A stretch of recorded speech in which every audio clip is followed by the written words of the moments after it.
And the nafs, and again, the conscience, if you will, but really person, and it has more to, I say conscience with a disclaimer because the word conscience in English literature and our speech also is typically used not when you want to do something bad, but it's used either, I have a clear conscience, which means I am, I don't feel bad about anything I did, or I have a guilty conscience, right? But you don't really use conscience when you want to do something bad, like I have an evil conscience. Actually, the word for that is you have no conscience, right? The English literary term for that is you have no conscience at all. So it's a little bit difficult to translate sometimes these things word before.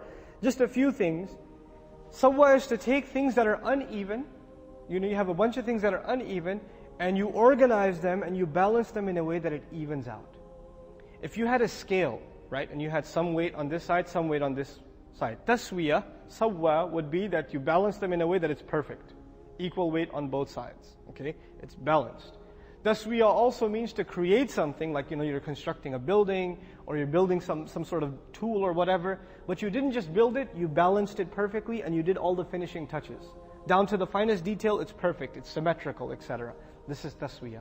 Allah asks us to reflect, not only do I want you to reflect on the nafs itself, meaning yourself, your conscience, but in addition, how remarkably well it has been balanced.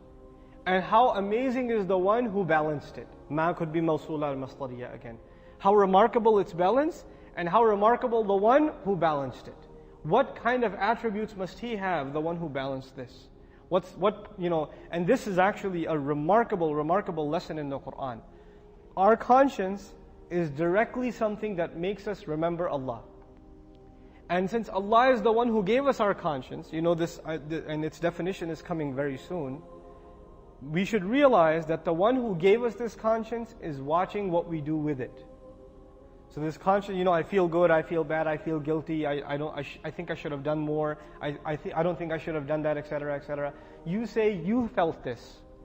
But Allah is teaching you, the one who programmed this into you watches what you're doing also. وَنَفْسٍ وَمَا سَوَّاهَا. Profound reality about the nafs. When you think your inner thoughts, know that there's a designer for those inner thoughts. The one who gave you that ability to think in this fashion. وَنَفْسٍ وَمَا سَوَّاهَا. Now what is that balance? Balance is conflicting things being balanced together, left and right. In many cultures, there's this discussion of balance inside the self.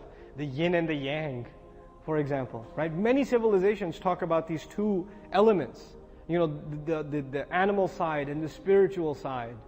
And it's not just something in Islamic tradition, but Allah Azza wa Jal gives us this really profound and deep understanding of this self.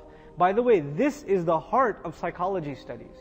In pre-modern society, there was a focus on philosophy, right? So all these philosophies exist. And of course, philosophy talks about things that aren't tangible, they're abstract kinds of things, right?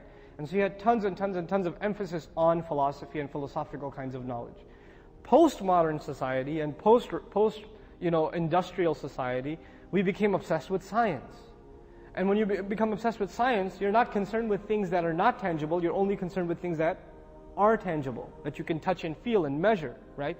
So when philosophy used to talk about the soul and the conscience and guilt and all of these things philosophers have talked about for many generations and even millennia.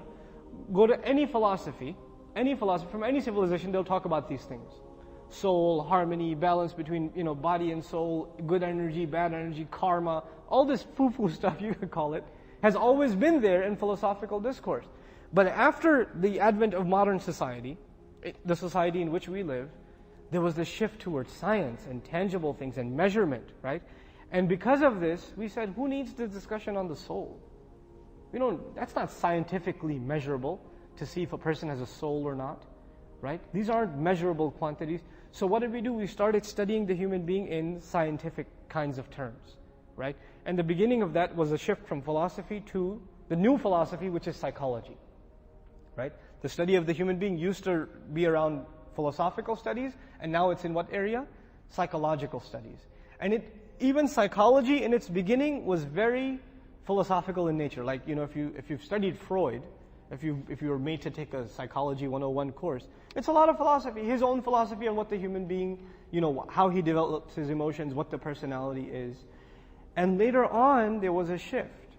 There was a shift even in psychology studies, and the way we approach the human being, the study of the human being changed.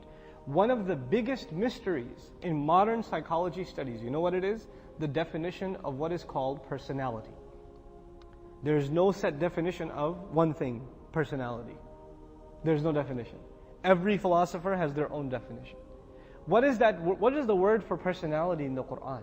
There are a few terms that make up personality in the Quran. There's the word ruh, which Allah Himself calls a mystery. He says, قُلِ الرُّوحُ مِنْ أَمْرِ رَبِّي وَمَا أُوتِيتُم مِّنَ الْعِلْمِ إِلَّا قَلِيلًا. Tell them the ruh, I'm not even going to translate, is from the commandment of my master, my Lord, and you have not been given from knowledge except very little. Meaning you're not going to know much about this thing inside of you, which is a part of you, which is ruh. You're even not going to know much. And today we're learning in psychology, we don't have a set definition of what a personality is. What is it? And then other terms that are used in the Quran that make up our personality is the word qalb, is the word nafs that is coming up here. So there was actually a shift to, and this is actually reversing now, but there was a major shift to reduce the human being to a bunch of chemicals. To explain everything that we do and say and feel to just a bunch of neurons firing in our head and a bunch of hormones or chemicals that are released in our body. So because of that approach to psychology, this medical approach to psychology, what happened was, oh, are you feeling depressed? Take this pill. Do you feel guilty a lot? Take this pill. Right? Do you feel sad? Here's a pill for that too. Right? And they'll run through the side effects, may make you suicidal, may make you kill your neighbor, etc., etc. They'll read that really, really fast and end the commercial. Right? But the idea is to reduce, to not acknowledge the existence of something more than just chemicals. Reduce the human being to just these bodily fluids and these electrical signals. That's it. That's all we are. Right? Because the effort now is to only look at what you can see and not look at what you cannot see. But this nafs is a mysterious thing. Allah gave it to us, inside of us, and it's not something physical. Right? The human being is made up of physical and intangible. Tangible and intangible. The ruh cannot be touched. Cannot be felt. You can't put it inside a jar. It's not something like that. It is from the amr of Allah. The body is something physical. And the analogy that, like Al-Biqa'i commented, Allah parallels the nafs with the body, just like He paralleled the sun with light. Because light, you don't touch it. Right? But the sun is something tangible in and of itself. So He talks about these two things being fused together.